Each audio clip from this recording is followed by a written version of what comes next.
nom du Père et du Fils et du Saint-Esprit. Viens en nous, Esprit Créateur, visite les âmes de tes fidèles, emplis de la grâce d'en haut, les cœurs que tu as créés.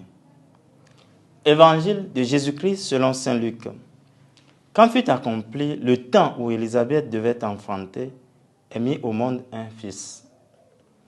Ses voisins et sa famille apprirent que le Seigneur lui avait montré la grandeur de sa miséricorde, et ils se réjouissaient avec elle. Le 8e jour, ils vinrent pour la circoncision de l'enfant. Ils voulaient l'appeler Zacharie, du nom de son père. Mais sa mère prit la parole et déclara, « Non, il s'appellera Jean. » On lui dit, « Personne dans ta famille ne porte ce nom-là. » On demandait par signe au père comment il voulait l'appeler. Il se fit donner une tablette sur laquelle il écrivit, « Jean est son nom. » Et tout le monde en fut étonné. En l'instant même, sa bouche s'ouvrit, sa langue se délia. Il parlait et bénissait Dieu. La crainte saisit alors tous les gens du voisinage et dans toute la région montagneuse de Judée, on racontait tous ces événements. Tous ceux qui les apprenaient les conservaient dans leur cœur et disaient, « Que sera donc cet enfant ?» En effet, la main du Seigneur était avec lui. Acclamons la parole de Dieu.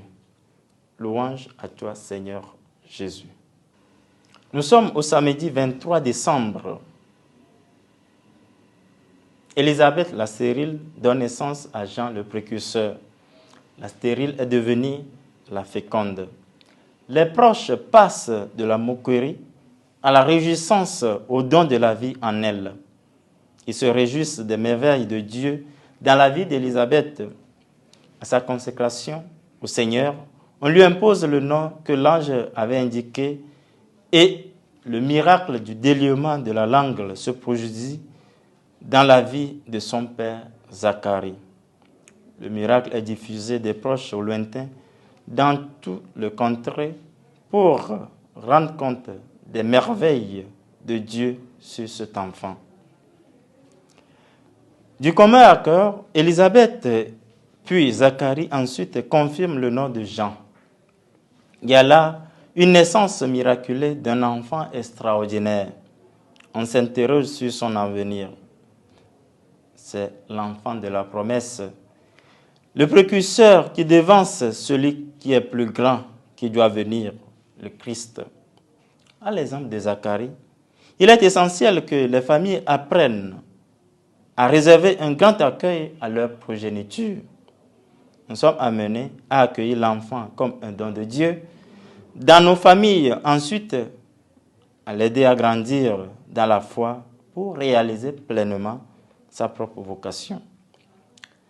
L'Évangile mentionne la joie des proches autour d'Élisabeth qui nous laisse une leçon de vie. À travers cette attitude, il est important de célébrer la victoire de nos frères, car leur combat pour le bien et leur réussite sont aussi notre réussite, notre bonheur. Quelle attitude adoptons-nous face à la réussite d'un proche? Quel sentiment nous anime quand l'autre réussit, exprime ses talents, ses dons, ses charismes? Sommes-nous fâchés?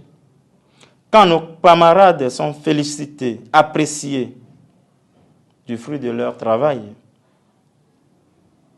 comment sentons-nous? Chassons dans nos cœurs toutes sortes de rivalités, conflits, menaces, jalousies, rancœurs, médisances, pour nous réjouir des victoires remportées par nos proches. Élisabeth, Zacharie nous donnent la leçon de nous réjouir des victoires de nos contemporains aujourd'hui et pour les siècles des siècles. Amen.